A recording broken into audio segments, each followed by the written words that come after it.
En la historia rusa, se dice que la belleza de la reina Isabel superó a la de la reina Catalina la Grande. Fue la hija menor, la más querida de Pedro el Grande, y también suegra de la reina Catalina. Posteriormente, el estilo opulento de la espléndida Rusia se originó durante el reinado de Isabel. Su mayor afición era comprar ropa nueva constantemente, con 32.000 conjuntos de vestidos ceremoniales largos. Además, cada uno de sus vestidos ceremoniales solo se usaba una vez. Isabel fue elegida en Rusia como una de las monarcas más queridas, y los historiadores la definieron como la reina inteligente y bondadosa. Sin embargo, una reina tan poderosa y hermosa no se casó en toda su vida. Isabel fue famosa por su belleza desde la infancia, y de adulta, enamoró a todos. A los 16 años, se enamoró en secreto de un apuesto guardia llamado Baturin. Incluso cuando almorzaba con su padre, no podía evitar mirarlo constantemente. Baturin era solo un pequeño guardia al lado del rey, su estatus era completamente indigno de la noble princesa. Por lo tanto, el rey insistió en concertar un matrimonio para sus dos hijas. Su hermana Ana lo esperaba con ilusión, pero Isabel, anhelando el amor libre, se negó a aceptar un matrimonio concertado. Su hermana sugirió que podía fijarse en la apariencia de la otra persona. Isabel no pudo evitar reír, comentando que parecía una mujer fea. Insistió en casarse por amor. Al ver a Isabel desafiarlo tantas veces, su padre se enfureció tanto que quiso golpearla. La criada vistió a Isabel con un elegante vestido de ceremonia hecho a medida, pero esto no logró hacerla sonreír con satisfacción.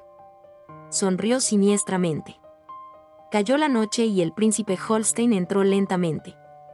Tras saludar cortésmente al emperador y a la emperatriz, elogió sinceramente a Ana. En ese momento, Isabel salió con un traje de caballero, y con solo una mirada, Holstein se sintió atraído. La semilla del amor se había plantado en lo más profundo de su corazón, y no podía contener su amor por ella. Tras un rato de elogios, la invitó con entusiasmo a bailar, pero ella respondió que debía bailar con una bella dama. Entonces caminó hacia una hermosa joven noble que estaba a su lado. Aunque Isabel hizo todo lo posible por negarse, a ojos de su padre, eran la pareja perfecta. Al día siguiente, Pedro el Grande tuvo que emprender un largo viaje de negocios. Antes de partir, anunció expresamente que celebraría una boda para Isabel a su regreso. Ella solo tenía dos opciones: casarse con el príncipe o ingresar en el monasterio. Viendo la terquedad de su padre, Isabel no tuvo más remedio que buscar otra salida. Inmediatamente buscó un novio e inventó una mentira absurda. Ese día, Pedro el Grande regresó al palacio antes de lo esperado, y encontró a la emperatriz en la cama con su amante. Caminó lentamente hacia la cama sin decir palabra y se acostó. El amante de la emperatriz estaba tan asustado, que recogió sus cosas apresuradamente e intentó huir.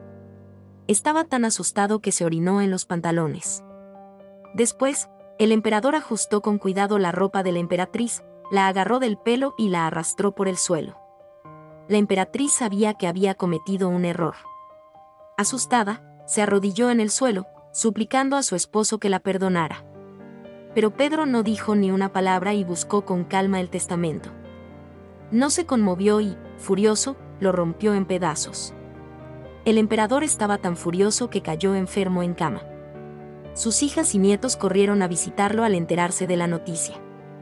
En ese momento, la boda de Isabel se cambió temporalmente. Anunció que permitiría que su hija Ana se casara con el príncipe. En cuanto a Isabel, tenía otros planes.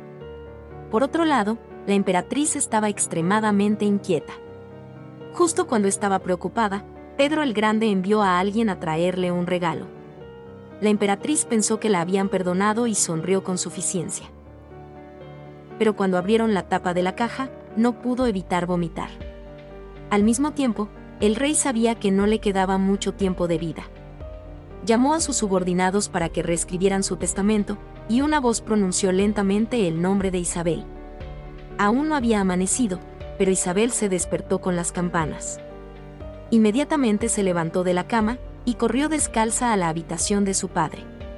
El zar más grande de la historia de Rusia, Pedro el Grande, había fallecido, y aún tenía los ojos entreabiertos.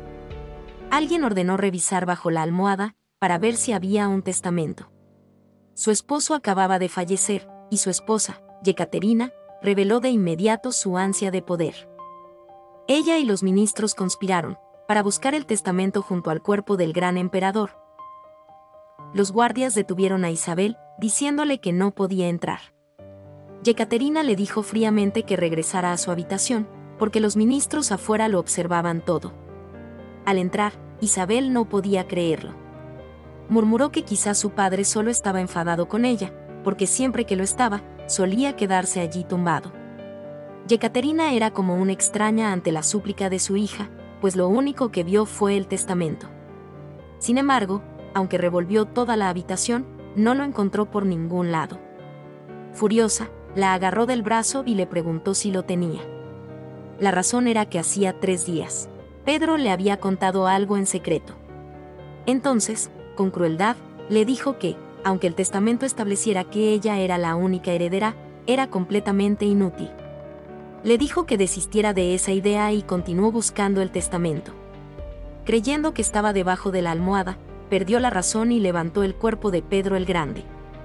Al levantarlo, 2 monedas de oro cayeron, revelando sus ojos abiertos. Isabel preguntó por qué su madre estaba tan loca. Al mismo tiempo, en otro lugar, el Senado había decidido elegir al nuevo emperador de Rusia. No vieron el testamento, así que el emperador sería elegido por el Senado, pero estas personas no pertenecían al mismo poder. Algunos apoyaron la ascensión de Yekaterina al trono, mientras que otros apoyaron al nieto de Pedro el Grande. La más lamentable fue Isabel, la heredera legítima, que no recibió el apoyo de ninguno de los senadores. Afortunadamente, Oterman, quien redactó el testamento, no lo entregó a las grandes potencias. Quería ayudar a Isabel a ascender al trono, pero ella estaba sumida en el dolor en ese momento. Le pidió a Oterman que le entregara el testamento a su madre, para que pudiera decidir por sí misma. Sin embargo, Oterman advirtió que había muchas otras grandes potencias interesadas en el trono, además de la emperatriz. Prometió que podría movilizar al ejército junto con el testamento, para ayudar a Isabel a ascender al trono, pero ella seguía sin mostrarse dispuesta. No quería enfrentarse a su madre, y no le interesaba el trono. Oterman ya no veía esperanzas, así que se dio la vuelta y le entregó el testamento a Yekaterina. También calumnió que Isabel conocía el testamento de su padre. La discordia entre madre e hija comenzó allí, pero Yekaterina no tenía tiempo para preocuparse por eso. Inmediatamente movilizó al ejército para prepararse, para usar la fuerza y reprimir a quienes se negaran a obedecer. Toda la multitud gritó consignas de lealtad a la reina Yekaterina y, al mismo tiempo, en otro lugar, Isabel también recibió la noticia de que alguien se preparaba para usurpar el trono. Creyó erróneamente que venían a dañar a su madre, se paró frente a los rebeldes, y su guardia más cercana desenvainó su espada para enfrentarlos. En ese momento, el otro bando se adelantó de inmediato, y explicó que estaban allí para ayudar a su madre a ascender al trono. Al oír estas palabras, la bondadosa Isabel decidió creer, y ordenó a su guardia más cercana que depusiera las armas. Siempre había estado preocupada por su madre, pero no le gustó en absoluto. En otro lugar, los ancianos seguían discutiendo quién debería tomar el trono. Pocos sabían lo que ocurría fuera de las murallas. La repentina aparición de los rebeldes los asustó. Yekaterina anunció que, según el testamento de su difunto esposo, gobernaría el reino. No era un anuncio, sino una orden. Inmediatamente después, alguien entre la multitud gritó una consigna. Al ver los gritos de todos, la sonrisa de emoción de la reina fue inconfundible. Su sueño de convertirse en reina por fin se había hecho realidad. Lo primero que hizo Yekaterina fue disolver el Senado actual y establecer uno nuevo. Sin embargo, el poder del nuevo Senado era muy limitado, y solo podía decidir sobre unos pocos asuntos de poca monta. Había también otro asunto muy importante, que el mundo no debía saber de la existencia del testamento. Pero al abrir el gabinete, descubrió que faltaba. La madre primero le arrebató el trono a su hija, y luego sospechó que ésta le había robado el testamento. Furiosa, irrumpió en la habitación de su hija. En ese momento, Isabel estaba con su amante Baturin, hasta que descubrió la presencia de su madre. Pensó que su madre estaba enfadada por su romance. Sin embargo, Yekaterina ignoró la explicación de su hija. Solo quería saber dónde estaba el testamento y la abofeteó. En ese momento, Oterman sugirió buscar a alguien que vigilara cada movimiento de Isabel. La persona más adecuada para este trabajo sería alguien en quien confiara profundamente, y nadie era más adecuado que Baturin. Parecía que recuperar el testamento era algo seguro.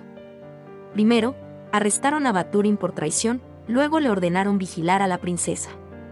Oterman, con desprecio, le dio dos opciones: vigilar a la princesa o pasar el resto de su vida en prisión. Baturin fue a ver a la princesa. Su elección era muy clara. La ingenua princesa seguía preocupada por la seguridad de su amado. No sabía que todos querían hacerle daño. Inmediatamente después, Isabel se despidió de Baturin y fue a la fiesta de compromiso de su hermana Ana, pero nadie la recibió. Ante esta situación, solo pudo marcharse decepcionada. Al ver a su hija alejarse, Yekaterina no sintió ninguna culpa. Por el contrario, giró la cabeza para preguntarle a Oterman sobre los resultados de la vigilancia. También admitió que era un experto en maquinaciones de poder. De hecho, Isabel también quería saber dónde estaba el testamento. Creía que, si lo encontraba, su madre ya no tendría prejuicios contra ella. Recordando que Oterman se lo había traído, ordenó a 3 guardias que rodearan de inmediato al objetivo y se prepararan para irrumpir en su mansión. Los 3 fingieron ser criadas que venían a entregar comida. Inmediatamente después, irrumpieron fácilmente en la habitación de Oterman. Dividieron sus acciones, decididos a encontrar el testamento antes de que Oterman regresara. De repente, 2 armas los apuntaron. Oterman ordenó que los ataran y los entregaran al consejo privado para su juicio. Eran, en efecto, guardias personales de Isabel, y algunos soldados rasos fueron fácilmente eliminados. Después de eso, los 3 huyeron. Oterman, furioso, ordenó de inmediato que los capturaran, vivieran o murieran. De repente se encontraron con la mejor amiga de Isabel y lograron escapar del peligro. Al mismo tiempo, en otro lugar, Oterman fue apresuradamente a ver a Yekaterina y le contó que Isabel había enviado a alguien a asaltar su palacio. Esto asustó a la reina, y el malentendido entre madre e hija se agravó. Sospechaban que el testamento estaba en manos de la otra, sin saber que quien lo guardaba era el embajador francés. Estaba tramando un plan. Francia siempre había querido derrotar completamente a Rusia, y elegir a Isabel en el trono era la mejor opción. Ella solo podía obedecer, y entonces podrían controlar firmemente a la familia real rusa y controlar toda Rusia. Con la voluntad y el ejército francés unidos, el destino de Yekaterina solo podía ser la derrota. Al mismo tiempo, en otro lugar, los 3 necios perseguidos acababan de escapar a la mansión de Rasoya, cuando los hombres de Oterman llamaron a la puerta. Sospechaban que los hombres de Isabel estaban allí, porque Rasoya siempre había sido cercana a la princesa. Rasoya insistió en que no había visto a nadie, y que no ayudaría a los criminales. Sin resultados, los guardias solo pudieron regresar con las manos vacías. Los 3 necios del piso de arriba, que observaban la situación, dieron un suspiro de alivio. Sin embargo, una voz los sobresaltó. Rasoya también se asustó cuando su padre irrumpió repentinamente. Así que se paró rápidamente frente a él. Por su parte, Isabel temía que sus subordinados estuvieran en peligro. Su madre corrió a su habitación y le dijo con una expresión de odio que lo mejor para ella era permanecer obediente en el palacio. Después, dejaría que Oterman ordenara el arresto de los 3 subordinados de Isabel. La criada de la puerta lo había oído todo, estaba muy preocupada, porque uno de los 3 subordinados era la persona a la que amaba. Entonces acudió a Oterman para rogarle que perdonara a su amante. Oterman le ordenó de inmediato que vigilara a la princesa. Hablando de intrigas, nadie podía compararse con este anciano Oterman. Para entonces, el embajador francés ya había empezado a actuar. Los franceses se preparaban para reconocer a Isabel como la primera heredera de Rusia, y el pueblo de París se preparaba para apoyarla como rey. Dado que el embajador francés ahora contaba con la voluntad del emperador Pedro el Grande, lo único que necesitaban hacer era engañar a Isabel para que fuera a Francia. La voluntad, combinada con el ejército francés, la ayudaría a ascender al trono. En ese momento, podrían controlar al nuevo rey del zar ruso y, por lo tanto, controlar toda Rusia. Sin embargo, por muy estúpida que fuera Isabel, comprendía que se trataba de una trampa.